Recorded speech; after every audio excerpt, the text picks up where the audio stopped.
जय हिंद दोस्तों, आप सभी का अपने चैनल ट्यूटोरियल ट्रिक पर हार्दिक स्वागत एवं अभिनंदन है। दोस्तों, मैं लेकर आई हूँ संविधान की मुख्य समितियाँ व अध्यक्ष। इसका जो एक भाग अपलोड है आप लोग देख लीजिएगा, दूसरा भाग मैं अपलोड कर रही हूँ, ठीक है। देखिए क्या है, वित्त कर्मचारी व स्टाफ समिति के अध्यक्ष। इसके अध्यक्ष कौन थे? राजेंद्र प्रसाद। तो जब वेतन पहले के समय में देना रहता था या लेना रहता था कुछ, तो कौन रहता था मालिक? राजा रहते थे ना। तो वित्त कर्मचारी व स्टाफ समिति का अध्यक्ष डॉक्टर राजेंद्र प्रसाद। फिर दूसरा है शाख समिति के अध्यक्ष, तो इसके जाएंगे कृष्ण स्वामी अय्यर। इसका ट्रिक है, कृष्ण भगवान की बहुत शाख थी, यानी कि लोग कहते हैं ना कि उनके बहुत शाख बाय, यानी कि बहुत पहुँच थी। और दूसरा ट्रिक हो जाएगा कि कृष्ण भगवान की ढेर सारी सखियाँ थीं, यानी सखियाँ यानी कि गोपियाँ थीं। और फिर है तीसरा कार्य संचालन समिति। इसके जो हैं अध्यक्ष थे के.एम. मुंशी। तो का से के.एम. मुंशी। और राष्ट्रीय ध्वज के लिए तदर्थ समिति के अध्यक्ष कौन थे? राजेंद्र प्रसाद।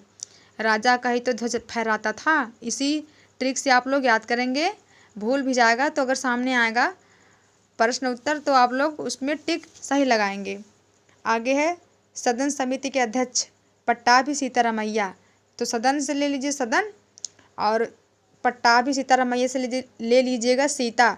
तो सीता माता कहाँ रहती थी? सदन में रहती थी। सदन मतलब घर में, कुटी में रहती थी।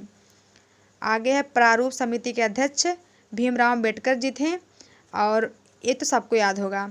और इसमें जो सदस्य लोग थे तो आप लोग याद कीजिएगा कि पहले के समय में भगवान कृष्ण ने क्या दिया था? गीता दिया था।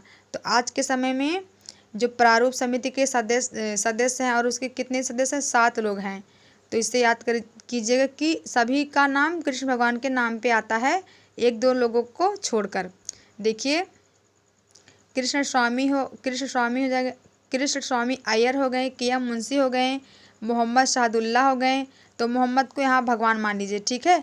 बी.एल. मित्र हो गए, यानी कि कृष्ण भगवान मित्र थे, और उन्होंने बी.एल. मित्र यानी कि इस्तीफा दे दिया था। माधव यानी कि कृष्ण भगवान को कहा जाता है, और डी.पी. खेतान ये भी इस्तीफा दे दिए थे।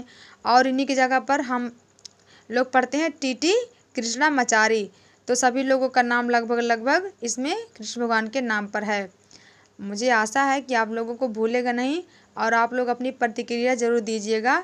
इसी के साथ धन्यवाद।